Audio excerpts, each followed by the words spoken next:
दर्शकों, topic today के आज के एपिसोड में आप सभी का स्वागत है।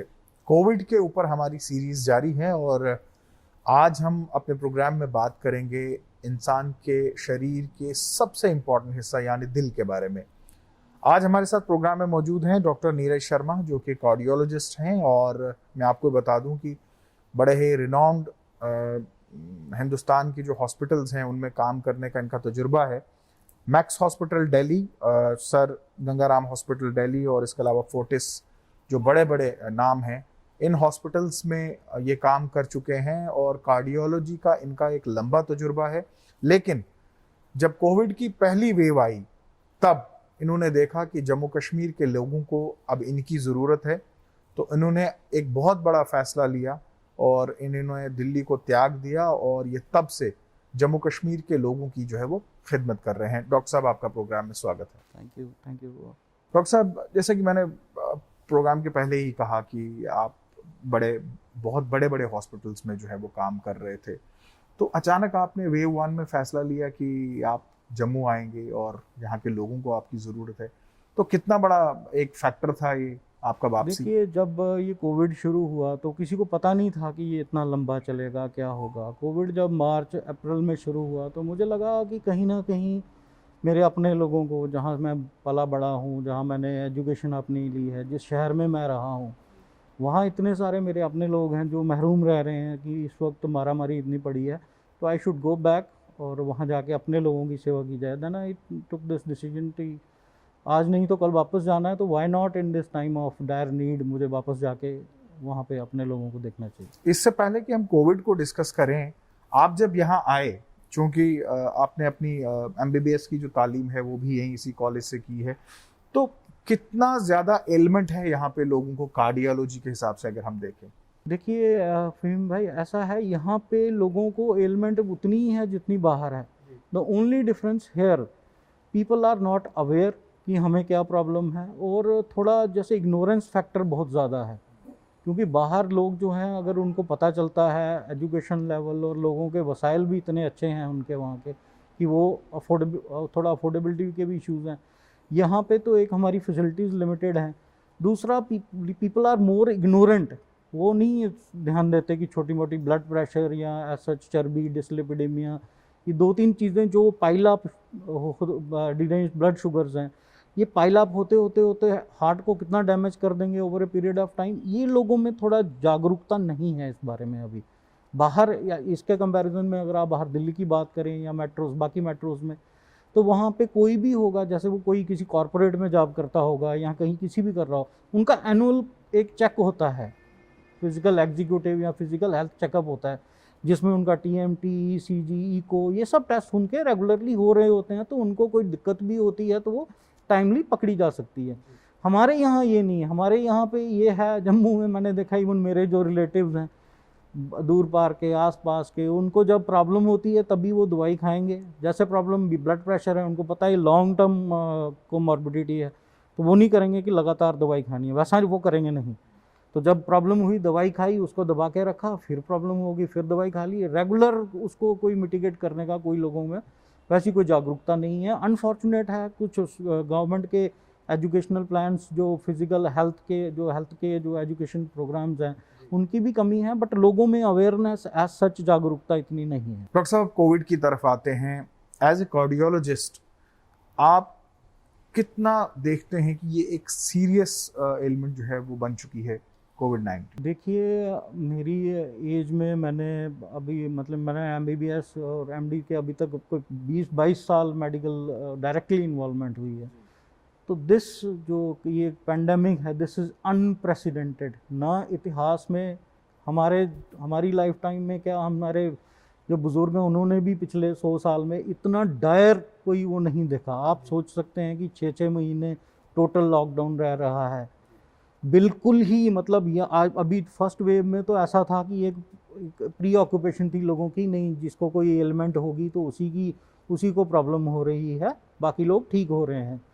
लेकिन उसके बाद कुछ ऐसी म्यूटेंट स्ट्रेन्स अब इसमें आई हैं, वो किसी को भी इन्फेक्ट कर रही हैं, यंग लोगों की डेथ हो रही है। तो ये कोई ज़रूरी नहीं है कि आपको किसी को कोमॉर्बिडिटी होगी, डायबिटिक होगा, हाइपरटेंसिव होगा या कार्डियक एलिमेंट होगी तो उसी को प्रॉब्लम होगी। ये किसी को भी प्रॉब्लम कर रहा है एंड अनप्रिडिक्टेबल रिस्पॉन्स आ रहा है टू ट्रीटमेंट एंड वो टू डिजीज़। सो ये बहुत ही इस वक्त नाजुक हालत है। लोगों को जो प्राइमरी प्रिकॉशंस हैं, बजाय इसके कि वो सोचे नहीं जी हम ये कर लेंगे वो कर लेंगे, आप सबसे पहले जो प्राइमरी प्रिकॉशंस हैं, मास्क पहनिए, सोशल डिस्टेंसेस रखिए, कोविड अप्रोप्रिएट बिहेवियर जो हमारी सरकार बार बार सुबह से लेकर शाम तक, चाहे आप टीवी में देखिए, रेडियो में देखिए, अखबार में देखिए, हर जगह ऐड आ रही है, मास्क पहनिए, हाथ को सैनिटाइज करिए, अननेसेसरली बाहर मत निकलिए, किसी भी जगह पे ज़्यादा लोग इकट्ठे मत होइए, प्रिकॉशंस लीजिए। अगर ये सारी प्रिकॉशंस टाइमली ली गई होती तो मुझे नहीं लगता कि इतना कोई ये सेकंड वेव आती या सेकंड वेव में इतनी प्रॉब्लम भी होती। सो लोगों पीपल आर, अभी जो हालत आई है सम हाउ, अब कोई अपने आप को गिल्टी फील करे तो करे, इसके लिए पब्लिक ज़्यादा जिम्मेवार है as compared to the virus. Virus का कोई दिमाग थोड़ी है कि वो आके सबको, आपने उसको लाया है, you people have invited virus to your homes. Doctor साहब, जनरल पॉपुलेशन की बात करें तो मल्टीपल प्रॉब्लम्स है लोगों को, और ये वायरस जो है वो इनको इन्फेक्ट कर रहा है। जहाँ तक सवाल कार्डियोलॉजी का है, जो दिल के मरीज हैं, जो बीमार हैं, उनको क्या एहतियात बरतनी है कि वो कोविड से बच सकें? देखिए, इसमें कोई कार्डियोलॉजी वालों के लिए स्पेशल एहतियात नहीं है। हाँ, इतना ज़रूर है कि आपको अगर कोई कार्डियक एलिमेंट है, अगर आपका दिल कमज़ोर है, आपका दिल का फंक्शन कम है, आप लंबी दवाइयों पे हैं, कोई कार्डियक दवाइयों पे हैं, तो आपके लिए ये प्रिकॉशंस और भी ज़रूरी हो जाती हैं। आप इसको इग्नोर नहीं कर सकते जी मैं तो बाकी की दवाइयाँ खा रहा हूँ, मेरा हार्ट ठीक है, तो ऐसा नहीं है। आपको जो बाकी सारी प्रिकॉशंस हैं, मास्क पहनना है, 6 फुट की दूरी, 2 गज़ की दूरी रखनी है, हाथ सैनिटाइज करने हैं, छोटी मोटी कोई भी दिक्कत हो तो सेल्फ मेडिकेशन नहीं करनी है, आपको तुरंत डॉक्टरी सहायता लेनी है। आपको अगर बुखार जुकाम कुछ भी होता है, अपने आप को आइसोलेट करके रखना है, जो कार्डियक दवाइयाँ हैं वो टाइमली लेते रहना है, और बाकी लोगों को भी आपसे कोई इन्फेक्शन ना हो जाए, इसलिए अपने आपको एक सोशल रिस्पॉन्सिबिलिटी दिखानी है। जगह जगह नहीं घूमना है, हर जगह नहीं बाहर निकलना है, और हॉस्पिटल्स, क्लिनिक्स, डायग्नोस्टिक सेंटर्स, खासकर इन जगहों पे तभी जाइए जब आपको बहुत ही ज़रूरी हो, डायर नीड हो, ऐसे बाहर मत निकलिए। डॉक्टर साहब, एक चीज़ हम और देखें तो इस वक्त लोग जो है वो डरे हुए हैं, सहमे हुए हैं। खासकर मैं अगर अपने ही कुछ रिलेटिव्स या अपने कुछ दोस्तों की बात करूं तो अक्सर एक कंप्लेंट जो कि उनका माइंडसेट वैसा बन चुका है, क्योंकि डर और भय की वजह से जो है लोग सहमे सहमे से हैं, वो कंप्लेंट करते हैं कि सांस लेने की दिक्कत हो रही है, हार्ट बीट तेज हो गई है। ये सब चीजें क्या है? एक इमोशनल ट्रॉमा तो है ही, तो इससे कैसे ओवरकम करें? आपने बड़ा अच्छा ये क्वेश्चन पूछा। देखिए, ऐसा है, एक टर्म आती है पोस्ट ट्रॉमेटिक स्ट्रेस डिसऑर्डर। ये साइकोलॉजिकल इश्यूज हो जाते हैं, जैसे किसी की रिलेटिव की डेथ हो गई, वो यंग था, तो उसको कैसे शुरू हुआ वो नहीं जी, उसको भी सांस चढ़ रही थी। तो कई लोगों को बिना एक्सपोजर या कुछ, बड़े सारे 30 to 40% of the people coming to even to my clinic, sir मुझे ये हो रहा है। आपको कोई एक्सपोजर नहीं है, आप कहीं गए नहीं हैं, आपको कोई फीवर नहीं है, आपको कोई और सिम्टम नहीं है, बस सांस चढ़ रही है, सैचुरेशन आपकी ठीक है। तो these psychological issues they are bound to come up, they are bound to come, ये होंगे, ये हो रहे हैं लोगों को, बट इसको ध्यान से देखना होगा। हर एक को टेस्ट की ज़रूरत नहीं है। अगर किसी की सैचुरेशन ठीक है, उसको फीवर नहीं है, उसकी हार्ट रेट ठीक है, बाकी किसी कोई एक्सपोजर की हिस्ट्री नहीं है, तो unnecessarily such people should not be put to risk of going to diagnostic centre और फिर वहाँ जाके ये टेस्ट करवाएं। डॉक्टर साहब, ये बताएं कि अगर किसी शख्स को जो कि कार्डियो का मरीज है और उसकी सैचुरेशन कम होती है, उसमें फीवर भी है, वो कफ भी कर रहा है, आप क्या समझते हैं कि कब उसको एक डॉक्टर को अप्रोच करना चाहिए या उसको मेडिकल फैसिलिटी की ज़रूरत है? देखिए, अगर किसी को कार्डियो का पेशेंट है, अगर उसको कफ हो रही है, ये अगर तो उसको नॉर्मली पहले से हो रही है, he must be on some medicine. अगर उसको नया किसी एक्सपोजर का उसको शक शुबा है कि अभी कोई एक्सपोजर हुआ है मुझे, तो ये कोविड हो सकता है, या वो कोई मेडिकल एडवाइस लेता है। तो अगर उसको परसिस्टेंट फीवर रह रहा है जो नॉट रिस्पॉन्ड नहीं कर रहा है, उसकी सैचुरेशन अगर 90 से कम हो रही है, तो he should immediately seek medical advice. एक चीज़ और देखें डॉक्टर साहब, जहाँ तक इस वक्त लोग जो हैं वो इंडोर हैं, फिजिकल एक्सर्शन बहुत कम है, जिम, हेल्थ क्लब्स वगैरह ये सब बंद है, तो बेस्ट क्या रहेगा लोगों के लिए कि उनकी फटीग जो है वो हो और जो कैलोरीज वगैरह है वो बर्न हो, ऐसे में क्या करना चाहिए? फर्स्ट ऑफ ऑल तो उनको एक लो कैलोरी डाइट, जो इम्यूनिटी उनकी कॉम्प्रोमाइज़ ना करे, protein rich diet, low calories, उतनी ही जितना वो नॉर्मली उनका मेटाबॉलिक रिक्वायरमेंट है वो उतना ही खाना लें। दूसरा, सभी के घर में छत है, अपने रूम्स हैं, तो नॉर्मल एरोबिक एक्सरसाइज लाइक जो कर सकते हैं, जो मरीज़ नहीं हैं, तो जंपिंग जैक्स, पुशअप्स, ये सब वो 30 to 40 minutes of aerobic exercise 5 times a week I think is enough. कि 30 to 40 minutes of aerobic exercise 5 times a week is enough to cater to this demand. बाकी लोगों को, जो लोग जैसे हाइपरटेंसिव हैं, जो बूढ़े हैं, जो ये सब नहीं कर सकते, योगा हमारा जो सदियों से चला आ रहा है, रिलैक्सेशन एक्सरसाइजेज हैं, योगा है, दिस इज़ इनफ। डॉक्टर साहब, डाइट के बारे में थोड़ा सा बताएं। जैसे आपने डाइट का जिक्र तो किया, लेकिन मैं चाहता हूँ थोड़ा सा आप बताएं कि किन चीज़ों का सेवन करना फ़ायदेमंद है और किन चीज़ों का सेवन करने से नुकसान है। देखिए, अभी गर्मियाँ आ चुकी हैं, तो फ्लूइड आपका मतलब जो लिक्विड्स हैं वो आप एडिक्वेट अमाउंट में लीजिए, मीठा कम लीजिए, तली हुई मसाले वाली चीज़ें जो हैं, फैटी फ्राइड फूड, इनको अवॉइड करिए। कोशिश करिए आप वेजिटेबल्स ज़्यादा लें, नॉन वेज कम लें, क्योंकि वो आप काम नहीं करेंगे और कैलोरीज बिल्टअप होती जाएंगी। बाकी आपकी इनके साथ सबसे इम्पॉर्टेंट चीज़ है, बाकी अगर आप कोई कोमॉर्बिडिटीज़ हैं, आपको डायबिटीज़ है, थायराइड है, हाइपरटेंशन है, या इवन आप कोई कार्डियक दवाइयाँ लेते हैं, तो उन दवाइयों को कभी भी मिस मत करिए, कभी भी मिस मत करिए। कि चाहे इस वक्त पैंडेमिक का दौर हो, कुछ भी हो, लेकिन अभी हमारी दवाइयों की दुकानें, हॉस्पिटल्स, ये सब ओपन हैं। अगर आपको कोई भी दिक्कत आती है, वहाँ जा सकते हैं। इन सब दवाइयों को मिस मत करिए। और बाकी वो फूड जो इजीली डाइजेस्टिबल है, जिसमें कैलोरी लेवल कम है, वो आप ले सकते हैं। डॉक्टर साहब, एक जनरल कंप्लेंट रहती है डॉक्टर्स की, जब आपके पास पेशेंट्स आते हैं तो उन्होंने बहुत सारी सेल्फ मेडिकेशन जो है वो घर में कर ली होती है।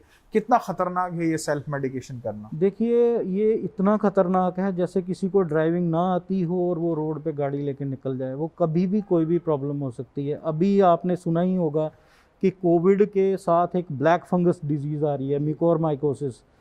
This is the result of, in 90% of the cases उन लोगों को हो रही है जिन्होंने खुद ही अपने से स्टेरॉइड लेना शुरू कर दिए हैं, बिना डॉक्टर की एडवाइस के, बिना कोई इन्वेस्टिगेशन किए हुए, बिना रिक्वायरमेंट, अननेसेसरली। वो जो व्हाट्सएप यूनिवर्सिटी में प्रिस्क्रिप्शंस घूम रही हैं उनको लेके, जो आप नेट पे देख रहे हैं, कोई विकीपीडिया पढ़ रहा है जी, इसमें ऐसा हो तो ऐसा कर लीजिए, व्हाट्सएप यूनिवर्सिटी के जो अलग अलग प्रिस्क्रिप्शंस हैं, पढ़े लिखे लोगों ने डाले हैं। I am astonished, such people should be brought to book. ये ऐसे कैसे, वो मतलब आप व्हाट्सएप पे बिना पेशेंट देखे आप दवाइयाँ दे रहे हैं और फिर वो ये सब चीज़ें हो रही हैं। तो self medication is responsible for 5 to 10% of the deaths which are occurring today. अभी कल परसों आपने न्यूज़पेपर में पढ़ा होगा, एक डाटा निकाला था हमारी DHS, director health service Jammu ने, कि 40% of the mortality is occurring in those individuals जो 24 घंटे के अंदर अस्पताल में पहुंचे और मर गए। तो वो ये 24 आखिरी के 24 घंटे का क्यों वेट कर रहे थे वो हॉस्पिटल जाने में? Because of self medication. अगर उनको, जैसे गवर्नमेंट की गाइडलाइंस हैं कि आपका सैचुरेशन 90 to 92 के से कम आ रहा हो, फीवर आपका नहीं टूट रहा हो, सांस लेने में दिक्कत हो रही हो, you have to take medical advice.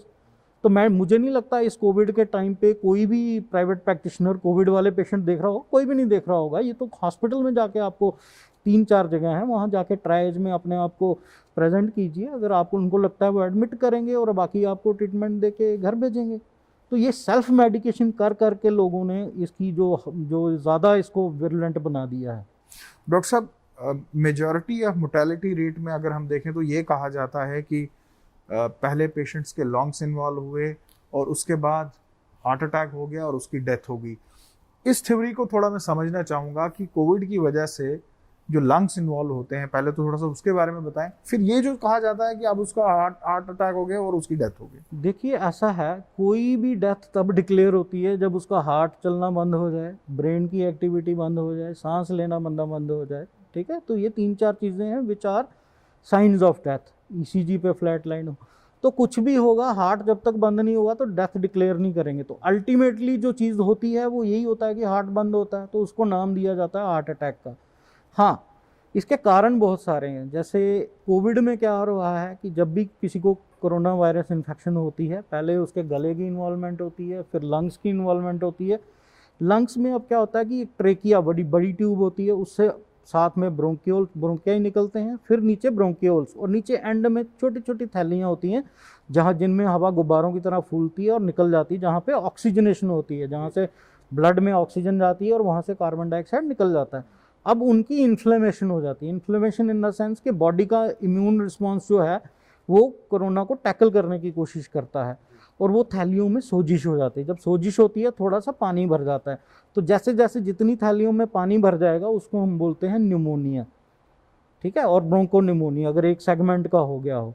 तो उस निमोनिया में क्या होता है कि जो ऑक्सीजनेशन की कैपेसिटी है, जो एक्सचेंज होना है गैसेस का, वो नहीं हो पाता, ऑक्सीजन कम हो जाती है, जो हम बोलते हैं SpO2 कम हो गया। हार्ट को भी तो अपनी मेटाबॉलिज्म चलाना है ना, तो अगर वो डीऑक्सीजनेटेड ब्लड जो है वो पहुंचता है हार्ट में, तो हार्ट पे असर पड़ता है, तो अल्टीमेटली हार्ट डैमेज होना शुरू हो जाता है।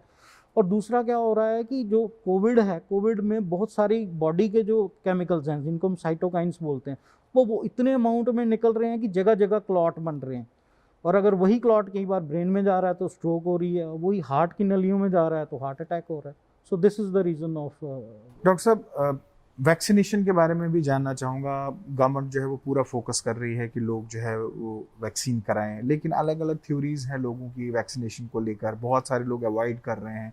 आपसे जानना चाहूँगा कि ये वैक्सीनेशन कितनी सेफ्टी है। पहले मैं आपको एक बताता हूँ, जब कोविड आया तो शुरू में जो जैसे हिट एंड ट्रायल मेथड से US ये वो, मैं तो तब उन दिनों दिल्ली था, तो बात आई कि आप हाइड्रोक्सी क्लोरोक्विन खाइए तो ठीक हो रहा है। बाद में वहाँ पे तो ऐसा हिसाब है नहीं कि किसी ने कहा और खा ली, वहाँ पे तो स्टडीज़ हुई, उन्होंने बोला नहीं इसका कोई यूज़ नहीं है बाहर।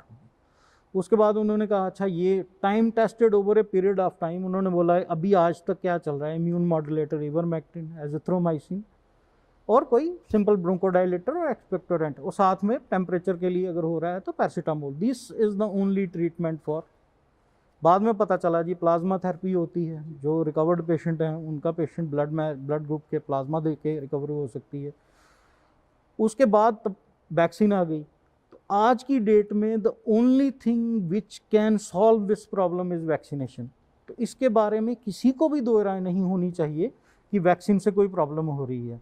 अगर किसी बंदे को 1 करोड़ लोगों को वैक्सीन लग रही है तो 10 या 12 को प्रॉब्लम हो रही है, वो बाकी वैक्सीन में भी है, वो ये सब चीज़ बाकी वैक्सीन में भी है। तो आप उसके बनिस्बत ये सोचिए कि अगर 1 करोड़ लोगों को इन्फेक्शन हो रही है तो डेथ रेट कितना है, 2 लाख 3 लाख डेथ रेट है, वो भी इंडिया जैसी जगह में।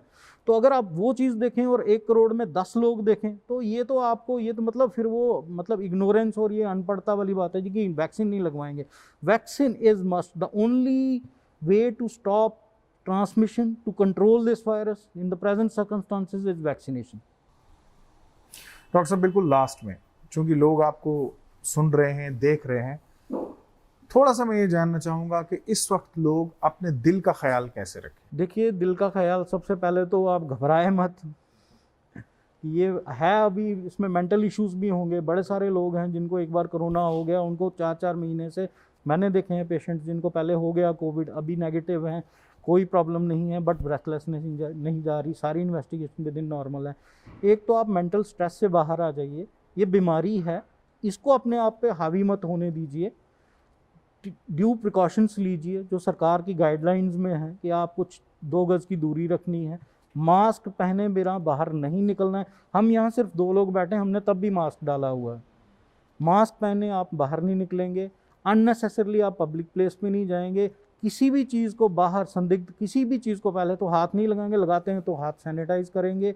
और ख़ासकर जो लोग ऑलरेडी एट रिस्क हैं, जिनकी कोमॉर्बिडिटीज़ हैं, जैसे डायबिटीज़ है, हाइपरटेंसिव है, कोई हार्ट की दवाई ले रहा है, कोई किडनी की दवाई ले रहा है या डायलिसिस पे है, सच people should avoid public places या बाहर तो निकल। अभी तो खैर लॉकडाउन है, इसके बाद भी, क्योंकि ये corona is going to stay for a time. अभी ये जब तक पूरे वैक्सीनेट नहीं हो जाते या ये कोई और नई चीज़ नहीं आ जाती इसके बारे में, ये रहेगा। अब तो आपको ये अपने लाइफस्टाइल में इसको बिठाना पड़ेगा कि ये बीमारी ये जो वबा आई है, इसको कंट्रोल करने के लिए आपके हाथ में बिना दवाइयों के ये सब चीज़ें आप करेंगे अगर, तो मुझे लगता है कि काफ़ी हद तक हम इसको कंट्रोल कर पाएंगे। डॉक्टर साहब, आपने अपना कीमती समय निकाला, हमारे प्रोग्राम में हिस्सा लिया, आपका बहुत बहुत शुक्रिया। Thank you, thank you. ये थे डॉक्टर नीरज शर्मा, जो कि कार्डियोलॉजिस्ट हैं और एक लंबा तजुर्बा है इनका कार्डियोलॉजी में। हमारी ये कोशिश रही है कि हम आपके हर पहलू तक जो है वो पहुंच सके। हम कोविड सीरीज के सिलसिले में मुख्तलिफ डॉक्टर्स के साथ बात कर रहे हैं ताकि आप घरों में जो महफूज हैं, और बहुत सारे ऐसे लोग हैं जिनको अलग अलग प्रॉब्लम है, कोई कार्डियोलॉजी का शिकार है, कोई शुगर से पीड़ित है, किसी को कोई और प्रॉब्लम है, तो हम कोशिश ये कर रहे हैं कि हर डॉक्टर को अपने यहाँ बुलाकर उनसे बात की जा सके।